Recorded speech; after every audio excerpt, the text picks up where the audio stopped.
Hi everybody, this is Andrew Gans with Motor Authority. I'm going to do a very quick walk around of the Mercedes AMG Project One concept. And you can find a lot more information about this car on motorauthority.com. We've got several stories up already, and we'll have more to come. This is definitely the most exciting debut from the 2017 Frankfurt Auto Show here in Frankfurt, Germany.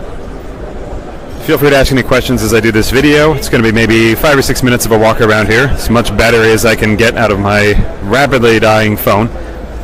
But the Project One is basically a Formula One car with a body around it instead of the bare bones racing body that you'd see in an F1.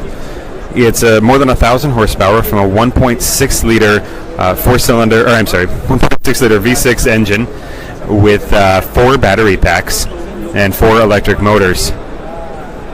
So it's certainly a hypercar in every possible way.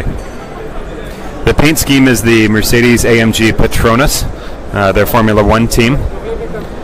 The wheels here are they're carbon fiber rim around carbon ceramic brakes, special Michelin Pilot Sport Cup 2 tires. You see the fin on the back here, which is definitely an F1 derived technology. It works with several active louvers and active spoilers. You can kind of see the cutout of the rear spoiler there that pops up at higher speeds. The bulk of the powertrain, of course, is right under that glass panel there. And you'll see the air intake, several air intakes, but the most prominent one, of course, is the one that sticks up over the top of the roof. The rear is pretty wild.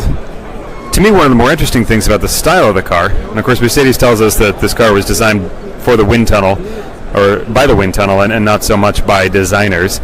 It is definitely a function over form, but it has really no Mercedes design cues whatsoever. There's nothing in common with this car and, say, a C-Class, which is quite different than other car makers who have done hypercars or supercars. Let's just take the Acura NSX, for instance, which, of course, is not quite in this league, but still is an incredibly impressive car and really paved the way forward in a lot of ways. The NSX has a lot of design cues shared with, say, a TLX or even an MDX, but we're not getting that at all with the Project One here. These will go into production, be built in 2019 and 2020. Mercedes is saying that they're going to build 275 of them. They've already got interest from 4 times as many people. They're going to be about, depending on exchange rates, about $2.3 million. So let's just say that I'm probably not ordering one. Let's walk around to the front here. If anybody has any questions, please ask. I'll do my best to answer them. It actually has an interior. I can't show that to you now. I'd have to get that door open, and I don't think they're going to let me do that. But it actually has a bespoke interior. The dashboard itself is structural, wrapped in leather, but it's a carbon fiber unit. It has 2 screens, which serve all functions, all digital functions. So it's a digital cockpit.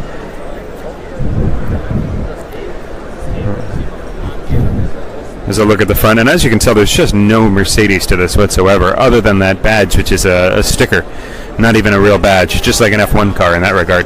But it really doesn't look like an F1 car to me. Of course, the powertrain is completely Formula One. Over the wheels here, you can see these louvers. These actually pop open depending on the drive mode. They create cooling for the air, or for the air cooling for the wheel well. Having a hard time with my words here. Check out all the carbon fiber. Everything that's exposed is what the chief designer. I chatted with him for a while, or chief engineer, and he referred to that as the beast, and that the silver is the beauty of the car. I'm not sure that I'm fully buying that it's a beautiful car, but it is really interesting.